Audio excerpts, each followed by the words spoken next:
میں نے سب کی سنی اور سب سے ایزی اپروچ جو ہے وہ یہ ہے کہ مذہب کے نام پر عوام کو بیوقوف بنایا جا سکتا ہے، اور چونکہ مرزا غلام احمد قادیانی اور ان کی جماعت جو ہیں وہ ایک تجدید اسلام اور تجدید دین کے لیے واقعتاً ایک فیلیبل اور سائزیبل اینٹی بنتے جا رہے ہیں، اور ابھی ان کے تھیسز کے اوپر غور کرنے کے لیے ابھی عمومی رجحان پیدا نہیں ہوا۔ خصوصی طور پر انفرادی طور پر لوگ غور کرتے ہیں،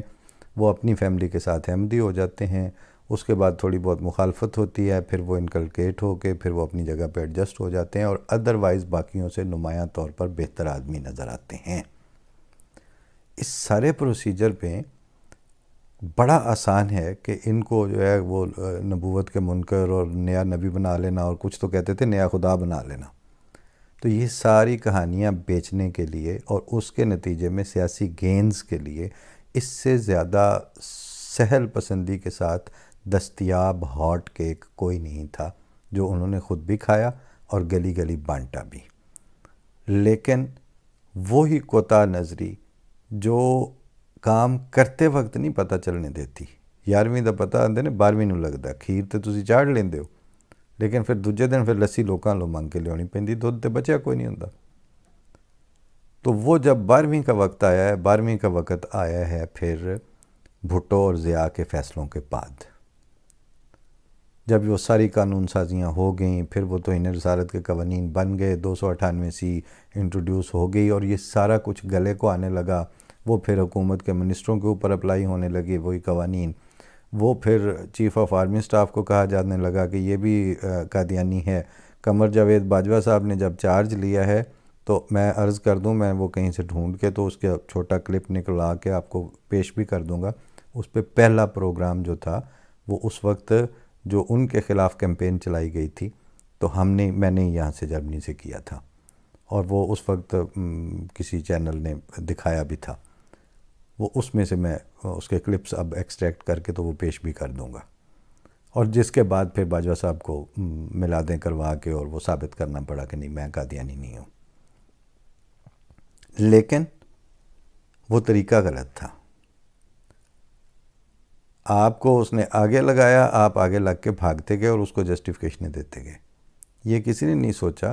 کہ اس کو جسٹیفیکیشن دینی تو ہماری بنتی ہی نہیں ہے، یہ تو منافق بھی ہے اور جھوٹا بھی ہے۔ ان احساسات کے نتیجے میں لمبے عرصے یہ ظلم کرنے کے نتیجے میں آپ کے ہاتھوں پر وہ میکبیتھ والی جو ہیروئن تھی ڈرامے کی، وہ والا خون آ چکا تھا۔ اب وہ نفسیاتی عارضہ تھا جس نے مجیب الرحمن شامی، اطہر عباس، اس میں نام لیتے چلے جائیں، عطاء الحق قاسمی، اس میں عبدالقادر حسن، اس میں رفیق ڈوگر، اس میں آپ آج کے زمانوں تک آ جائیں تو سلیم صافی، اس میں آپ جتنے نام مرضی لیتے جائیں، جاوید چودھری، یہ ساروں کو دندل پڑ گئی تھی۔ دندل اس لیے پڑ گئی تھی کہ اپنی ذاتی زندگی میں جانتے تھے کہ کوئی غیر مسلموں والا ان میں کرتوت اور کام نہیں۔ ٹوٹل اسلامک جو انجنکشنز ہیں اور جو تعلیمات ہیں اسلام کی اس پہ پوری طرح عامل ہیں، اور واحد مذہبی جماعت ہے جس کا سیاسی طور پر کچھ لینا دینا نہیں ہے، اور سیاسی گینز کے خاطر وہ اپنے مذہبی روایات سے دستبرداری قبول نہیں کرتی، اور جو پلیٹ میں رکھ کے، بلکہ میں تو اس کو کہوں گا جوتی پہ رکھ کے، جو 3-4 سیٹیں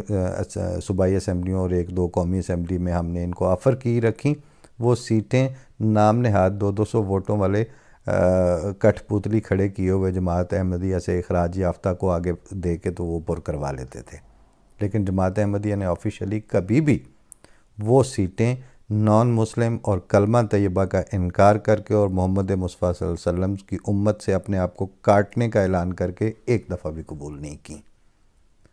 یہاں ایک ایک سیٹ کے اوپر جماعت اسلامی سروائیو کی ہے، ایک ایک سیٹ کے اوپر تحریک انصاف کے پاس 2 سیٹیں ہوتی تھیں،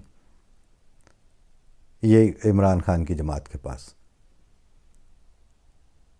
تو جماعت احمدیہ سیاسی گینز کی خاطر کمپرومائز کرنا تو بعد کی بات ہے، یہ سیاسی گینز کو جوتی پہ نہ رکھنے والی جماعت ہے، اور اپنے جو انجنکشنز تھی خدا تعالیٰ کے رسول کے اور اس کے کتاب کی طرف سے جو فرمایا گیا تھا ان کے اوپر قائم تھے۔ بائیں ہمہ اپنی تعلیم، اپنی تربیت، اپنی معیشت، اپنی معاشرت، ان ساری چیزوں کا بھی ہر سالانہ بنیاد پر اور ماہانہ بنیاد پر خیال رکھنے والا ہیومن سٹف تھا۔ اس سٹف کو انہوں نے سوتے میں قتل کیا، یعنی ان کو پیسفل جماعت کے اوپر انہوں نے ہر ظلم اور بربریت اور شورش کی آگ برپا کی۔ اس کے بعد بنتا تھا کہ یہ اپنے آپ کو سب کانشیسلی کہتے پھریں کہ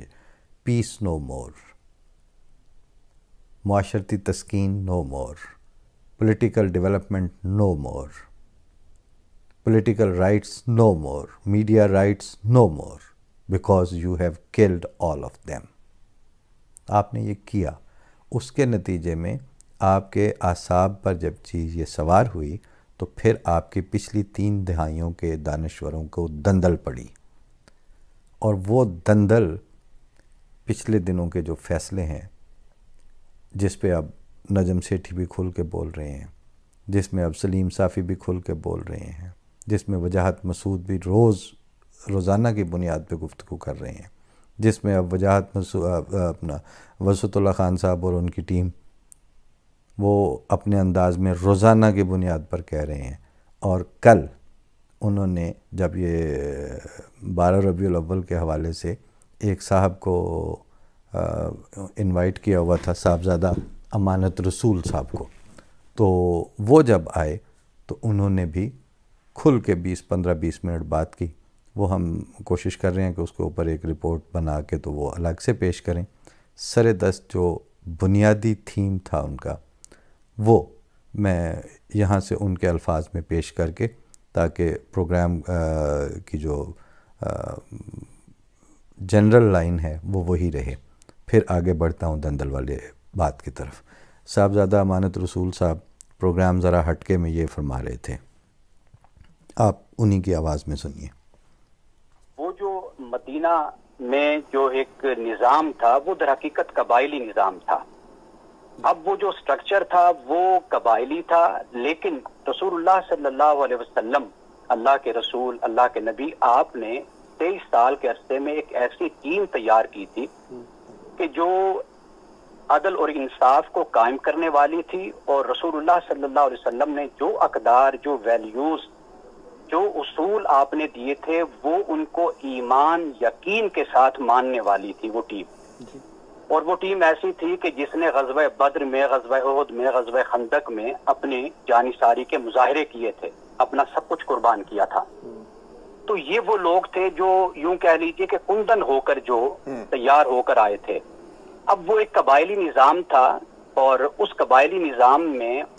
ان لوگوں نے اس لیے ڈیلیور کیا تھا کہ وہ جو اقدار اور ویلیوز تھیں ان پر ان کا ایمان اور یقین بھی تھا، ان کی تربیت بھی تھی، اور ان کی زندگی بالکل عین اس کے مطابق تھی۔ ہمارا جو سب سے بڑا مسئلہ ہے، وہ جو حفیظ جالندری نے کہا کہ نصف صدی کا قصہ ہے، 2-4 برس کی بات نہیں، تو میں اس وقت 50 سال کا ہو چکا ہوں، اور میں 50 سال کی اس عمر میں اس نتیجے پہ پہنچا ہوں کہ ہم پاکستانیوں کا جو سب سے بڑا مسئلہ ہے نا وہ ہے منافقت۔ ہمارا سب سے بڑا مسئلہ نفاق ہے، ہپوکریسی ہے ہمارا۔ ہم کہتے کچھ ہیں، کرتے کچھ ہیں، اور دکھاتے کچھ ہیں۔ بالکل